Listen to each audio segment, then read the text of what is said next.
Hello everyone, this is Rita Singh. Welcome to my class. So today's topic is the mystery of the end. So before explaining this topic, I want to explain about that the seals and sealings. ये seals और sealings क्या होते थे? Seals may have been used to stamp bags or packets containing goods that were sent from one place to another. Seals का इस्तेमाल संभवतः उन stamp bags और पैकेट्स के लिए किया जाता था जिसमें सामान रहते थे और जिसे एक स्थान से दूसरी जगह भेजा जाना होता था. After a bag was closed और tied a layer of wet clay was applied on the knot. जब बैग को बंद कर दिया जाता था या उसे अच्छी तरह से बांध देते थे तब क्ले का एक परत उस नॉट के ऊपर लगा दिया जाता था and the seal was paste on it. और सील को उसके ऊपर अच्छी तरह से प्रेस किया जाता था. The impression of the seal is known as a sealing. और उस सील का जो इम्प्रेशन क्ले पे पड़ता था उसे ही सीलिंग कहते थे. So actually this seal it was stamped on the clay. यह सील जो होता था क्ले के ऊपर स्टैम्प किया जाता था या जिसे हम बोलते हैं ठप्पा लगाना सील के ऊपर, जिसके कारण सील के ऊपर जो भी चित्र बनाए रहते थे या जो भी अक्षर अंकित रहते थे वो उसके ऊपर उभर जाते थे. So it was about the seals and the sealings. Now the next topic is the mystery of the end. आखिर हड़प्पन सिविलाइजेशन या सभ्यता का अंत कैसे हुआ, यह एक रहस्य बना हुआ है. So here around 3900 years ago we find the beginning of major change. 3900 साल पहले बहुत ही बड़ा परिवर्तन देखने को मिला. People stopped living in many of the cities. बहुत सारे लोग शहरों में रहना बंद कर दिए या शहरों को छोड़कर जाने लगे. Writing seals and weights were no longer use. लिखने की कला, सील और वस्तुओं को तौलने का इस्तेमाल अब नहीं किया जाना लगा. Raw materials brought from long distances became rare. और कच्चे मालों को दूसरे देशों या दूर देशों से लाया जाना बहुत ही कम हो गया. In Mohenjodaro we find the garbage piled up on the street. Mohenjodaro के शहर में देखा गया कि कूड़ा को स्ट्रीट या सड़कों पे इकट्ठा किया जाने लगा. The drainage system broke down and new less impressive houses were built even over the street. और यहाँ तक कि ड्रेनेज सिस्टम बिल्कुल पूरी तरह से डिस्ट्रॉय हो गए थे और बहुत ही कम नए घरों का बनना, बहुत ही कम और अच्छे घरों का बनना बंद हो गया था.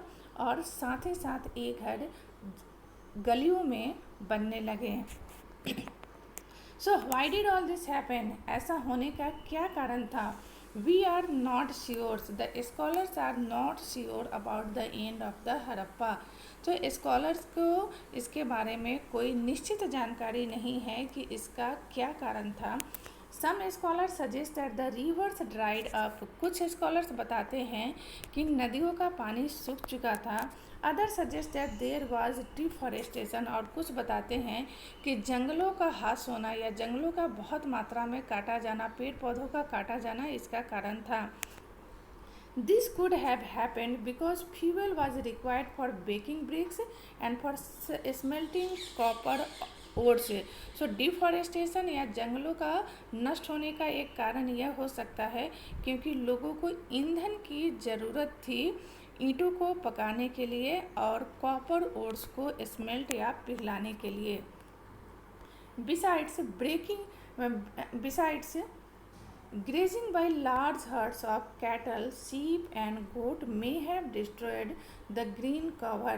इसके अलावा एक कारण यह भी बताया गया है कि बहुत बड़ी संख्या में जानवरों का घास के मैदान को ख़त्म कर दिया जाना या चरा जाना भी इसका एक कारण हो सकता है. In some areas there were floods. लेकिन कुछ एरिया में कुछ क्षेत्रों में बाढ़ की स्थिति थी, but none of these reasons can explain the end of all the cities. लेकिन ये सभी कारण सभी शहरों को ख़त्म होने का कारण नहीं बन सकते हैं। फ्लडिंग और a river drying up would have had an effect in only some areas. बाढ़ों का आना या नदियों का सूख जाना केवल कुछ एरिया में ही, कुछ क्षेत्रों में ही संभव है। It appears as if the rulers lost control. ऐसा भी संभव है कि शासकों का या राजाओं का नियंत्रण अपनी जनता पर नहीं रहा। In any case the effect of the change are quite clear. So कुछ केस में चेंज जो है ये बिल्कुल साफ देखने को मिलता है कि sites in Sindh and west were abandoned. जैसे कुछ साइट्स जिसमें सिंध और वेस्ट पंजाब के साइट बिल्कुल ही खाली हो गए थे। While many people moved into newer smaller settlement to the east and the south.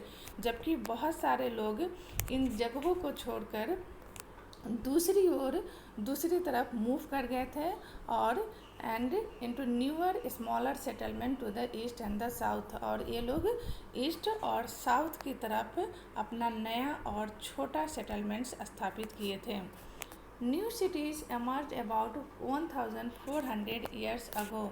नए शहरों का उद्भव 1400 साल पहले शुरू हुआ। So we will read about in that chapter 6 and 9. So here I think you should know about the Egypt elsewhere. Most of the Egypt is a dry desert except for the lands along the river Nile. Egypt का ज़्यादातर क्षेत्र जो है वह deserted area है, रेगिस्तानी इलाका है, केवल उन क्षेत्रों को छोड़कर जहाँ पर नाइल रिवर या नाइल नदी बहती है। Around 5000 years ago kings rule over Egypt. 5000 साल पहले इजिप्ट पे राजाओं का शासन था। These kings sent armies to distant land to get gold, silver, ivory, timber and precious stones. ये राजा अपने सेनाओं को दूर देशों में भेजती थी, उन्हें सोना, चांदी, आइवरी, लकड़ी और कीमती पत्थरों को लाने के लिए। They also build huge tombs known as pyramids. Egypt के शासक बहुत बड़े बड़े टॉम्स बनाते थे जिसे कि पिरामिड के नाम से जाना जाता है। When they died, the bodies of the kings were preserved and buried in these pyramid. जब इन शासकों की मृत्यु हो जाती थी तब उनके शरीर को इसी पिरामिड के भीतर बरीड कर दिया जाता था या दफन कर दिया जाता था। These carefully preserved bodies are known as mummies. इनके बॉडीज़ को बहुत ही सावधानीपूर्वक सुरक्षित रखा जाता था इस पिरामिड में, जिसे कि ममीज कहा जाता है।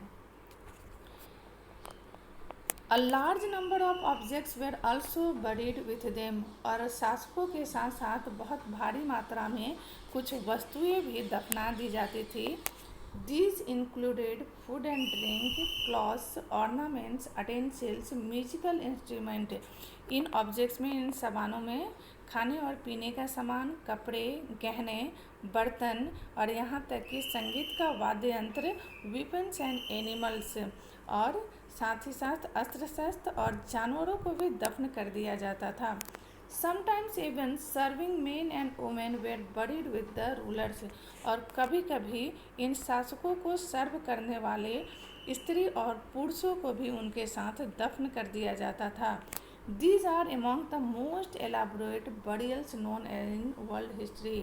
ये पिरामिड, इजिप्ट के पिरामिड दुनिया के इतिहास में सबसे बहुत ही एलाबोरेट बरियल्स के रूप में जाने जाते हैं, जिसको बनाने में भी बहुत ही साल लग जाते थे मज़दूरों को की सहायता से इसे बनाने में। और इसके स्ट्रक्चर के कारण it is the most elaborate burial.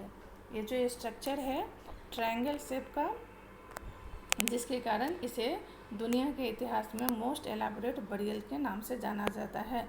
So this chapter is completed. If you want to know the answer of the questions, please do the comment in the comment section. I will also give you the answers of the chapter. Thanks for watching my video.